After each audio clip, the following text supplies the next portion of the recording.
bạn suốt đây bằng bọn tỏ khné bà thay đi phòng đá cứ trong miền bọn miền trong trái em lấy đọc bằng bọn tỏ khné bà bờ sân chỉ bằng bọn tỏ khné bà pra mà số bài trongการlụa đôi ván tam kham phải bốn nắng bằng bọn tỏ khné xong bây giờ phong bà nó về đại dương thưa ca tinh đầu nó cứ lời nó cứ không cam thi kham phải bốn nó cứ miền account scam bà cứ quật pra cam pra cam thi kham phải bốn nó cứ quật pra account ដាក់ profile ខ្មែររបស់យើងទេហើយលេខទូរស័ព្ទក៏លេខខ្មែររបស់យើងដែរនៅពេលដែលគាត់ឆាតាក់ទងទិញអីវ៉ាន់របស់យើងហ្នឹងគឺគាត់ឲ្យយើងតាក់ទងតាម Telegram ហើយគឺគាត់ប្រើប្រាស់ជាភាសាអង់គ្លេសរហូតតែម្ដងបាទនៅពេលដែលយើង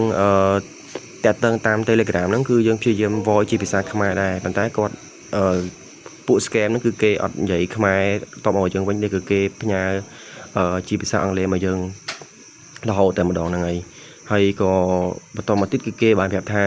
គេទិញអីវ៉ាន់របស់យើងហើយគេតាក់ទងទៅខាងប្រៃសណីកម្ពុជាគឺខាង Cambodia Post ហ្នឹងបាទហើយក៏គេថាគេបាន pay លុយឲ្យថ្លៃអីវ៉ាន់ហ្នឹងហើយគេឲ្យយើងចុចទៅតាម link របស់គេហ្នឹង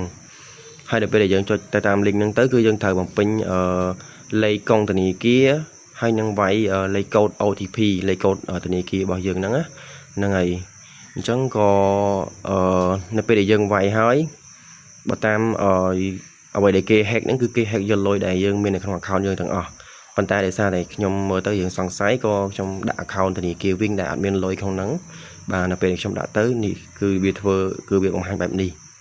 គឺវាប្រាប់ថាអត់ជោគជ័យទេដល់ពេលដែលយើងចូលបើកម្មវិធីវិញរបស់យើងទៅគឺកម្មវិធីវិញហ្នឹងគឺខូចយើងលុកចូលលេខទូរស័ព្ទយើងឡើងបានហើយអញ្ចឹងបាទនេះគឺជាសារអត់ទឿនបងប្អូនទាំងអស់គ្នាដែលប្រើប្រាស់សេវាកម្មខ្មែរ24ចូលប្រយ័ត្នទាំងអស់គ្នាបាទហើយនេះគឺជា account ដែល scam ដែលប្រើប្រាស់ profile ជារូបខ្មែររបស់យើងហើយលេខទូរស័ព្ទក៏លេខខ្មែរដែរប៉ុន្តែឈ្មោះអត់ដឹងជាឈ្មោះខ្មែរឬក៏ជនជាតិណាទេបាទហើយឆាតមកយើងភាសាអង់គ្លេសទាំងអស់ហើយនេះគឺការបោកបែបនេះ